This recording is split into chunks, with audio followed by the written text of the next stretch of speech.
Hello বন্ধুরা, তো চলে এসেছি আবার একটি বিশেষ গুরুত্বপূর্ণ আপডেট নিয়ে। তো আপডেটটি দিতে তোমাদের অনেক লেটই হলো। তো কলকাতা পুলিশ কনস্টেবল এবং লেডি কনস্টেবলের নতুন ভ্যাকান্সি পাবলিশড হয়ে গেছে।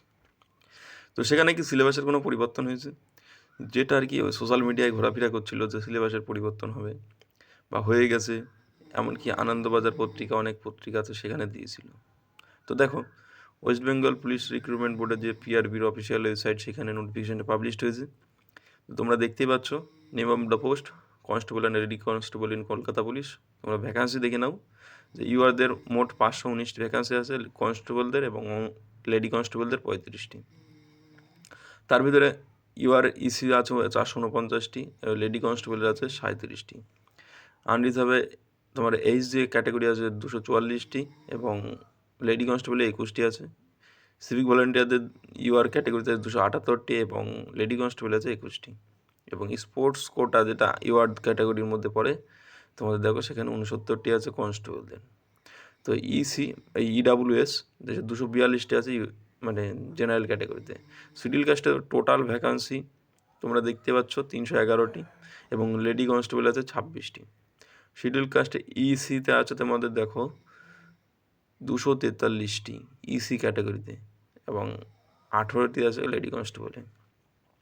তো এইভাবে পার্ট করে সমস্ত ভ্যাকান্সি তোমাদের কিন্তু ভাগ করে দিয়েছে। এবারে দেখো তোমরা শিডিউল ট্রাইব, সেখানে আছে 69টি টোটাল ভ্যাকান্সি, এবং লেডি কনস্টেবল আছে 5টি। তো শিডিউল ট্রাইব ইসি ক্যাটাগরিতে 70টি ভ্যাকান্সি আছে। তো এবং তারপর ওবিসি এদের দেখো 104, টোটাল 104টি, এবং ইসিতে আছে 104টি, এবং লেডি কনস্টেবলের 7টি এবং 9টি আছে। ও সিভিক ভলেন্টিয়ারদের ভ্যাকান্সি দেখো 69টি, এবং সাথে ওবিসি বি ক্যাটাগরিতে যারা আছো তাদের আছে 104টি, ইসি এদের আছে 69টি। এইভাবে টোটাল মোট দেখো 3400+ ভ্যাকান্সি আছে। তো বন্ধুরা, একটা কথাই বলবো, যারা ভিডিওটি দেখছো, তো তোমাদের আমি ভ্যাকান্সি পাবলিশ হওয়ার বেশ কিছুদিন আগে তোমাদের এটি জানিয়ে দিয়েছিলাম, কেননা ভোটের আগে এটা স্বাভাবিক হওয়ারই কথা। তো এটা ক্রেডিট নেওয়ার কিছু নেই। তো পিআরবি ভ্যাকান্সি পাবলিশ করারই ছিল। তো এবারে পরবর্তীতে যাওয়ার আগে যে সমস্ত আর কি এজ ক্রাইটেরিয়া যেগুলো আছে, সাথে সাথে পরীক্ষার সিলেবাস কী আছে, সমস্ত কিছু জানানোর আগে বলতে চাই, ভিডিওটা যারা দেখছো অবশ্যই ভালো লাগলে লাইক করো, এবং চ্যানেলে নতুন হলে সাবস্ক্রাইব করে দিও এরকম গুরুত্বপূর্ণ আপডেট পাওয়ার জন্য। এবং হেল্পফুল মনে হলে বন্ধুদের সাথে অবশ্যই শেয়ার করে দিও। তো চলো আমরা মূল বিষয়ের দিকে যাই। তো সেখানে কী দেখে নেবো, প্রথমত এজ দেখে নেবো, যে এজ ক্রাইটেরিয়া বা এলিজিবিলিটি ক্রাইটেরিয়া কী আছে, বা বয়স কত। তো সেখানে তোমরা একটা জিনিস দেখতে পাবে, যে বয়সের যেটা আছে আর কি, 18 বছর, মাস্ট বি ইন্ডিয়ান সিটিজেন। 18 বছর অবশ্যই হতে হবে, এবং 18 থেকে 30-এর মধ্যে হতে হবে। অর্থাৎ যেটা আগে ছিল সেটা বয়স কিন্তু বাড়িয়ে দেওয়া হয়েছে, 30 বছর করে দেওয়া হয়ে গেছে। তো 1/1/2024 অনুযায়ী তো বয়স নেওয়া হবে। এসসি এসটিটা 5 বছর, ওবিসির 3 বছর ছাড় পাবেন। সাথে আর কি যেটা পেয়ে থাকেন, ট্রান্সজেন্ডারও, মানে ট্রান্সজেন্ডার যারা আছেন তারাও 5 বছরের ছাড় পাবেন, যেরকম আর কি পেয়ে থাকেন সেইভাবে। এক্স সার্ভিসম্যান যারা আছেন তারা 40 বছর পর্যন্ত ফর্ম ফিল আপ করতে পারবেন। যারা ট্রান্সজেন্ডার আছেন তারাও এক্স সার্ভিসম্যান যদি হয়ে থাকেন তারাও same as form fill up করতে পারবেন। শিডিউল কাস্ট এবং ট্রান্সজেন্ডাররা সমস্ত ফ্যাসিলিটি পাবেন, যেরকম অন্যান্য কাস্টের ছেলেমেয়েরা পেয়ে থাকেন কাস্ট ওয়াইজ।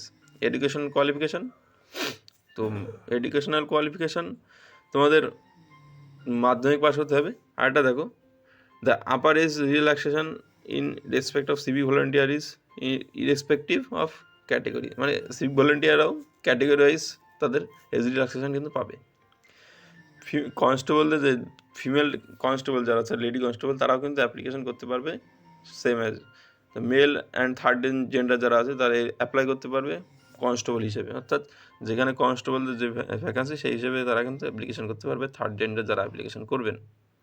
তারপরেতে কী আছে দেখো, পিএমটি পিইটির যে হাইট, মেলদের 167, যেখানে জেনারেল কাস্টের, আর মেয়েদের বেলায় আছে মানে ওয়েট ছেলেদের 57 আছে, এবং গোর্খা গারোয়ালস রাজবংশী শিডিউল ট্রাইব যারা আছে তাদের 160, এবং ওয়েট লাগবে 53।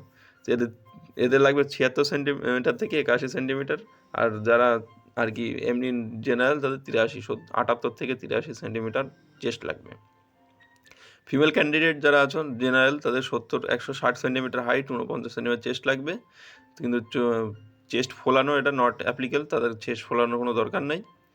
আর যারা আর কি ফিমেল গোর্খা গাড়োয়াল আছে তাদের 152 হাইট এবং ওয়েট লাগবে 45 কেজি। থার্ড জেন্ডার যারা আছো তাদের আছে জেনারেল ক্যাটাগরিতে 163 হাইট লাগবে এবং 52 কেজি ওজন লাগবে। তাদের চেস্ট অ্যাপ্লিকেবল না, অর্থাৎ তাদের চেস্ট মাপা হবে না। তো তোমরা বুঝতেই পারছো।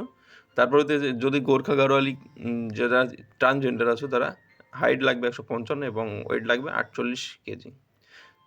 তারপরে কি দেখো, মেথড অফ রিক্রুটমেন্ট। তো রিক্রুটমেন্ট প্রসেসের কোনো পরিবর্তন করা হয়নি। পিএমটি পিইটি প্রথমত হবে না, আগে প্রিলিমিনারি এক্সাম হবে, তারপরে পিএমটি পিইটি হবে, তারপরে ফাইনাল রিটেন হবে, তারপরে হচ্ছে তোমাদের ইন্টারভিউ হবে। আচ্ছা, প্রিলিমিনারি টেস্ট যেটা 100 নম্বরের যেরকম হতো সেরকমই হবে। তোমাদের সেখানে থাকবে জেনারেল নলেজ 40, অঙ্ক থাকবে 30 এবং রিজনিং থাকবে 30।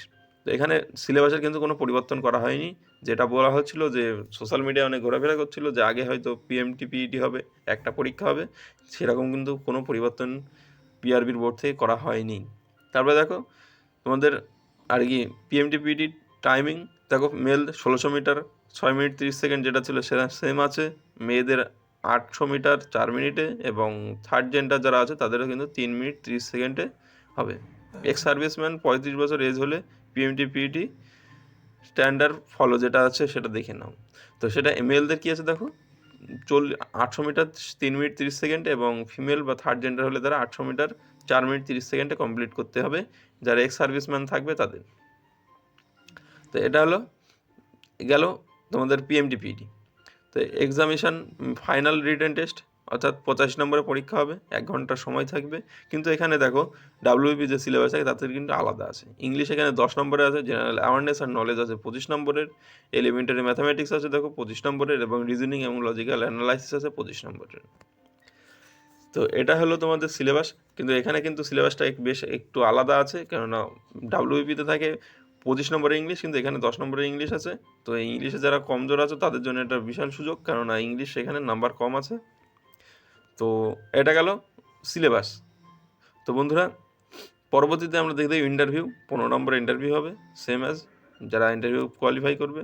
তারপরে তাদের ফাইনাল রিটেন টেস্ট, তাদের ভেরিফিকেশান বা ফাইনাল মেরিটে নাম আসলে ভেরিফিকেশান হবে ডকুমেন্ট, পুলিশ ভেরিফিকেশান হলে তাদের কিন্তু জব কনফার্ম হয়ে যাবে। তো এটা ছিল মূল বিষয়।